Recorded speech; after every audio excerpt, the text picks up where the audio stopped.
बिस्मिल्लाहिर्रहमानिर्रहीम। आज का मैच, ओए होए होए होए, कितना बड़ा मैच था आज का। Lahore Qalandars versus Islamabad United. और इस्लामाबाद यूनाइटेड जो के पिछला मैच हार के इस मैच को खेलने आ रहा था, तो मोमेंटम तो वो पहले ही लूज कर गया था। और लाहौर जो कि इतना बड़ा मार्का मार के आ रहा था, कराची किंग्स को हरा के आ रहा था, तो उनका मोमेंटम तो आसमान पे था। लेकिन बात यहाँ पे ये है दोस्तों कि लाहौर कलंदर्स के बहुत सारे प्लेयर्स पहले ही जा चुके हैं। सैम बेलिंग्स हो गए, डैरिल मिचेल्स हो गए, वो पहले ही जा चुके हैं। लेकिन उसके बाद से लाहौर कलंदर्स ने दोबारा से कोशिश की कि मतलब एक ये जो नया स्क्वाड आया है उनके पास, परेरा आए हैं उनकी बैटिंग लाइनअप पे, राजा पक्षा आए हैं, टिमाल मिल्स आए हैं। अच्छा, इनको लेकर फिर से लाहौर कलंदर ने एक कॉम्बिनेशन सेट किया है और वो सेट होता हुआ नजर आ रहा है लाहौर कलंदर के लिए। उन्होंने बहुत अच्छे से यूटिलाइज किया इस कॉम्बिनेशन को। सबसे पहले तो लाहौर कलंदर के जितने भी फैन हैं और लाहौरियों को मेरी तरफ से सलाम और बहुत बहुत मुबारक हो आपको कि आप मैच जीत गए आज का। मुझे लगता है कि आज तो लाहौर में जश्न होगा। फज्जा के पाए और पता नहीं कौन सी लस्सी है, बहुत मशहूर है लाहौर की, तो आज तो भाई पार्टी चल रही होगी लाहौर के रोडों पे। मैं एक्सपेक्ट नहीं कर रहा था लाहौर कलंदर से कि इतना बड़ा मार्का वो मारेंगे आज का, इस्लामाबाद यूनाइटेड जैसी टीम को इतनी बुरी हार देंगे, लेकिन ऐसा हो गया है। बहुत सारी चीजें अनएक्सपेक्टेड होती हैं लेकिन हो जाती हैं। खैर, आज तो मेरा पूरा मूड था कि एक यूट्यूबर है फुरकान भट्टी, जो कि लाहौर कलंदर की लगता है कि अंधी तकलीद करते हैं। वो लाहौर कलंदर की जो गलतियां होती हैं ना उनको छुपा लेते हैं और बाकी टीमों को क्रिटिसाइज करते हैं। ऐसा लग रहा है पीएसएल पे वो नहीं बना रहे वीडियोस, ऐसा लग रहा है लाहौर कलंदर की फेवर में बना रहे हैं वीडियोस। बस जहां लाहौर कलंदर को फेवर करना होता है, जहां सर का ताज बनाना होता है, बना लेते हैं। भाई हम भी तो हैं और भी तो यूट्यूबर्स हैं।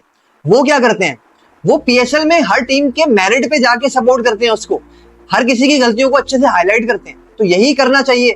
फुरकान भट्टी के लिए तो मेरा मैसेज होगा कि भाई आप छोड़ दें। ये ना हो कि अगले मैच में लाहौर कलंदर फाइनल में जाके अब हार जाए कोयटा जैसी बड़ी टीम से और फिर आप मुंह छुपाते फिर रहे हो। तो खैर, बड़ी बातों से तौबा, बड़ी बातें करनी नहीं चाहिए। मैच की तरफ वापस आते हैं। लाहौर कलंदर की किस्मत ने भी आज उनका साथ दिया कि इतना बड़ा मैच और टॉस जीत जाना, ऐसे में तो बड़ी बात थी कि टॉस लाहौर कलंदर की फेवर में रहा। आज वो टॉस जीते और उन्होंने पहले बैटिंग का फैसला किया। आपको पता है कि पिच जो है लाहौर कलंदर की, अच्छा खैर पिच इतना मैटर नहीं करता बड़े मैचेस में। ये सबको पता है कि अगर आप बैटिंग करने आ रहे हैं तो अब आपका एक ही एम्बिशन होगा कि आपने बड़ा टोटल किसी तरह लगाना है बोर्ड पे और बाकी छोड़ देना है अपने बॉलर्स पे। तो यही करने आई लाहौर कलंदर आज ना। फखर जमान जो कि हर मैच में खेलते आ रहे थे, परफॉर्म करते आ रहे थे, और आज बहुत तवक्कुआत थी लाहौर कलंदर के फैंस को भी और लाहौर कलंदर की मैनेजमेंट को भी कि वो आज अच्छा परफॉर्म करेंगे, बैटिंग अच्छी करेंगे और एक बड़ा टोटल करने में लाहौर कलंदर का भरपूर साथ देंगे। लेकिन वो नाकाम रहे दोस्तों आज। खैर कोई बात नहीं, लाहौर कलंदर का एक उभरता हुआ सितारा जो कि वो खुद उनको लेकर आए हैं लाहौर कलंदर वाले, और बहुत सारे ऐसे जो प्लेयर्स हैं उन्होंने पहले भी इंट्रोड्यूस करवाए हैं। हारिस रऊफ एक आपके पास जिंदा मिसाल है जो कि टीम में अभी खेल भी रहे हैं।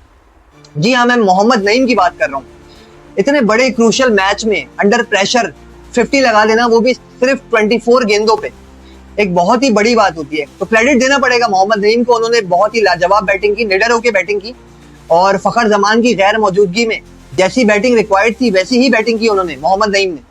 फिर नीचे आए कुशाल परेरा। अच्छा, कुशाल परेरा जो है वो अभी पिछले मैचेस को भी आप 2-3 मैचेस को देखें ना तो वो परफॉर्म करते आ रहे हैं। एक कॉम्बिनेशन बनता हुआ नजर आ रहा है लाहौर कलंदर की तरफ से। तो आज भी उन्होंने वैसे ही किया। जो मोहम्मद नईम ने टोन सेट किया था, कुशाल परेरा उसको आगे लेके गए। उन्होंने 64 रन किए और उन्होंने भी 7 चौके और 2 छक्के लगाए जैसा कि मोहम्मद नईम जैसे बच्चे ने लगाए। इसके अलावा अगर बैटिंग की और मैं बात करूं लाहौर कलंदर की, तो अब्दुल्ला शफीक जो कि पिछले मैच के हीरो थे, आज कोशिश कर रहे थे वो किसी तरह से पिच पे टिके रहें, लंबा खेलें। कोशिश तो वो कर रहे थे लेकिन वो कर नहीं सके जो रिक्वायर्ड था उनसे।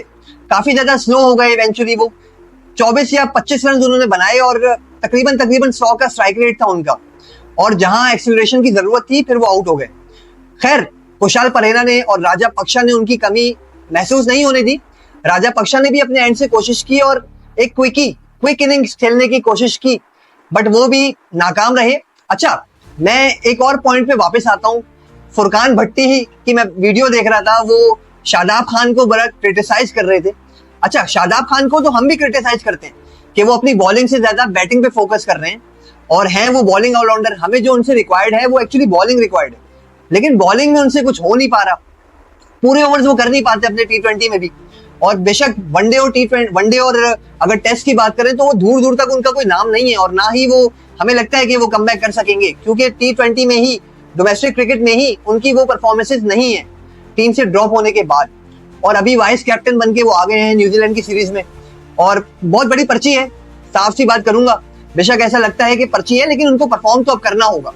मुझे लगता है ये पर्ची जो है ना, ये आखिरी बार ही काम आएगी। अब अगर उन्होंने परफॉर्म किया तो वो टीम के अंदर रहेंगे, और अगर नहीं परफॉर्म कर सके, जैसा कि पहले भी बुरी तरह नाकाम हुए थे, तो फिर वो बाहर हो जाएंगे। खैर, अगर पॉइंट पे मैं वापस आऊं, तो अगर आप शादाब खान की बात कर रहे हैं तो फिर शाहीन शाह अफरीदी को भी तो लपेटें आप।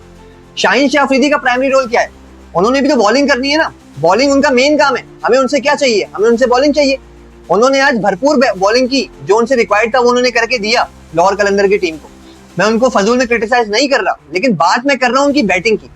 आप उनकी बैटिंग को देखें, वो एक नंबर के टल्ले, लप्पेबाज। और आप खुद बताएं, आप कह रहे थे कि भाई शादाब खान ऊपर आ गए और हैदर अली जो है वो इतना नीचे बैटिंग करवा रहे हैं उनसे, उससे ऊपर खुद को प्रमोट कर रहे हैं। तो भाई शाहीन शाह अफरीदी क्या कर रहे हैं? उन्होंने भी तो यही किया है। शाकिब, आप खुद बताएं ईमान से, शाकिब उल हसन ज्यादा बड़े बल्लेबाज हैं या शाहीन शाह अफरीदी बल्लेबाज है? कौन ऑलराउंडर है भाई? शाकिब उल हसन ऑलराउंडर है। तो ऐसा क्यों हो रहा है कि शाहीन शाह अफरीदी ऊपर बैटिंग करने आ रहे हैं शाकिब उल हसन से? उनको भेजना चाहिए था। तो ये गलतियां तो लाहौर कलंदर के कैप्टन ने भी की हैं भाई, जो शादाब खान कर रहे हैं। इसके बारे में भी बात होनी चाहिए ना, इसके बारे में आप क्यों बात नहीं करते? इस चीज का गिला है मुझे आपसे। खैर, लाहौर कलंदर ने बैटिंग की, 202 रन का टारगेट, 203 रन का टारगेट उन्होंने सेट किया इस्लामाबाद यूनाइटेड के लिए। और अगर इतना क्रूशल मैच हो, इतना बड़ा स्टेज हो, एलिमिनेटर हो, तो फिर मुश्किल होता है इतना बड़ा टारगेट देखकर उसको चेस करना। और इस्लामाबाद यूनाइटेड की टीम शुरू से ही फंसी रही इसमें।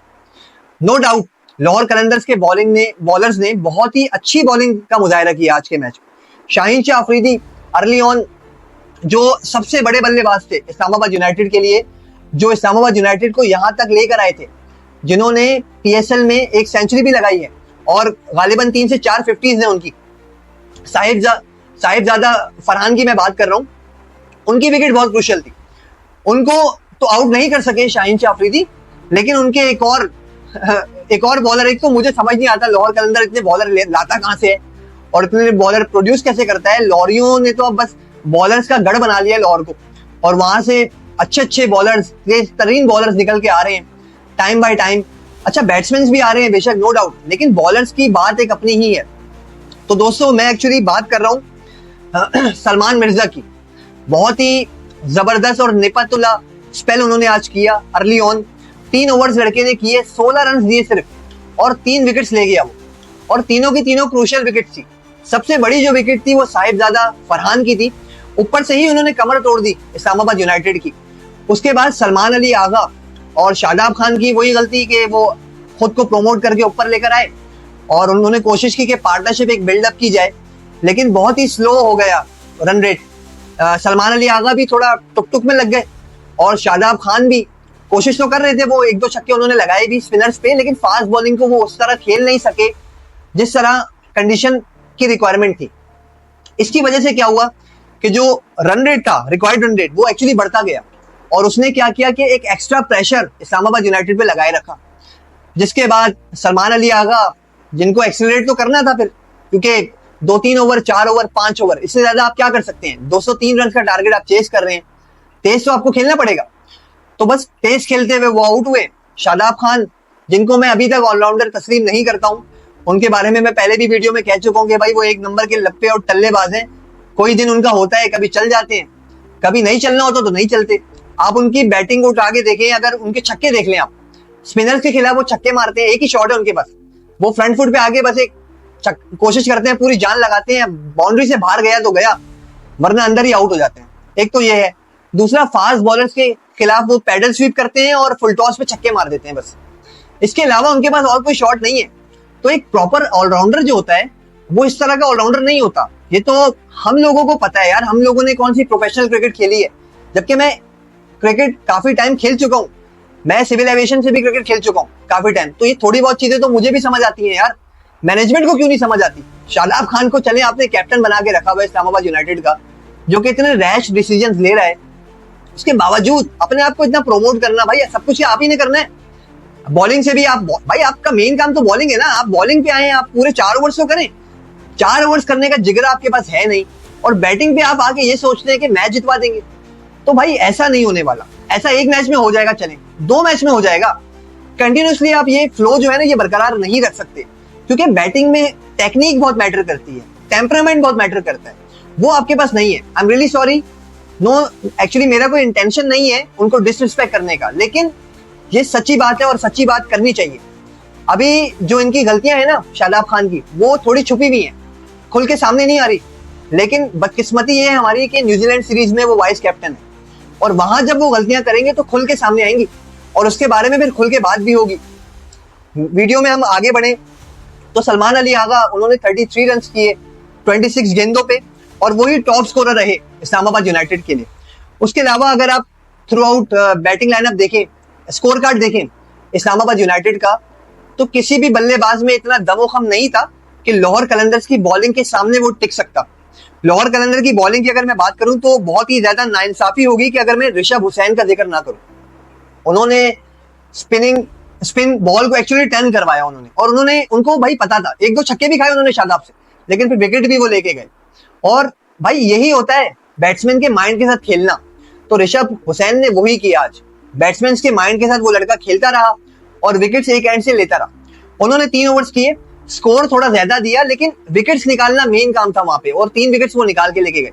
वो अच्छी बॉलिंग कर रहे हैं भाई शादाब खान से। शादाब खान को कितना टाइम हो गया इंटरनेशनल क्रिकेट खेलते हुए, इवन के डोमेस्टिक खेलते हुए, लेकिन ऋषभ अभी नए नए लड़के हैं बांग्लादेश से, और वो इतनी अच्छी परफॉर्मेंस दे रहे हैं, तो काफी दुख होता है हमें देख करके यार हम कोई बॉलर प्रोड्यूस नहीं कर पा रहे। एक और सबसे बड़ी गलती जो कि इस्लामाबाद यूनाइटेड से हुई है, वो ये हुई है कि इस्लामाबाद यूनाइटेड जब बॉलिंग कर रहा था तो आप यार कौन विकेट कीपर आप नहीं सोच रहे, मतलब विकेट कीपर आप किसी परमानेंट विकेट कीपर को नहीं खिला सकते टीम में।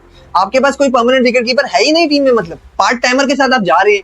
साहिबजादा फरहान के साथ भी ये जाती है कि आप उसको विकेट कीपिंग करवा रहे हैं यार। उसकी बैटिंग पे भी फर्क पड़ा है, मुझे लगता है उसकी बैटिंग पे फर्क पड़ेगा आगे अगर आप इसी तरह की हरकतें करेंगे। इंटरनेशनल क्रिकेट की अगर बात करें न्यूजीलैंड टूर में, तो वहां पे भी हारिस खान को आपने विकेट कीपर एक रखा हुआ है, और दूसरा जो सेकेंडरी विकेट कीपर है वो साहिबजादा फरहान है। भाई साहिबजादा फरहान को बैटिंग करने दें, वो अच्छी बैटिंग कर रहा है, अच्छी फॉर्म में है, वो सुप्रीम फॉर्म में नजर आ रहा है लड़का। हो सकता है आगे जाके कुछ रिकॉर्ड्स बना दे पाकिस्तान के लिए। अब आप उसके ऊपर एक एक्स्ट्रा प्रेशर डालेंगे, और उसमें अगर वो नाकाम रहा तो वो कैसे परफॉर्म करेगा बैटिंग में, ये आप बताएं ना मुझे। नहीं कर सकेगा।